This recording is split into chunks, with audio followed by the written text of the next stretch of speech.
Λοιπόν, πώς λύνουμε το τράνταγμα στην πόρτα. Το τράνταγμα είναι από το μηχανισμό του παραθύρου.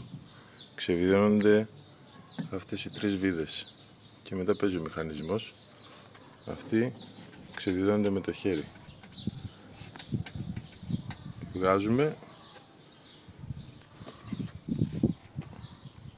Βάζουμε λίγη κόλλα σπυρωμάτων και την ξαναβάζουμε. Τη σφίγγουμε. Αυτό εδώ είναι η κόλλα που έχει πάνω. Η επένδυση, τη φοβάστε, ξανακολλάει. Βάλουμε την κόλλα σπυρωμάτων.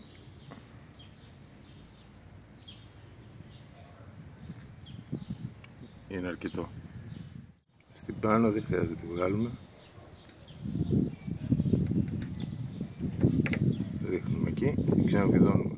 Το ίδιο και στη μεσαία.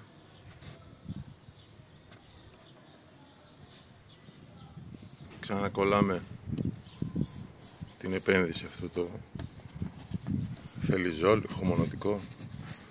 Ξανακολλάει, δεν είναι τίποτα. Και μετά ξαναβάζουμε την μπάρα στη θέση της εδώ που κρατάει το χερούλι. Ξαναβιδώνουμε και η μπάρα, οπότε μετά ξαναβάζουμε την επένδυση όπως τη βγάλαμε. Δεν σας την έδειξα, έχει άπειρα βιντεάκια για το πώς μπαίνει και πώς βγαίνει η πίσω η επένδυση. Και για να ακούγεται τη διαφορά με το βίντεο το προηγούμενο, δεν υπάρχει τριγμός. Αυτά χρειάζεστε: το κλειδί, ένα δεκαράκι καρυδάκι, την καστάνια, την κόλλα σπυρωμάτων και το εργαλείο για τα πλαστικά.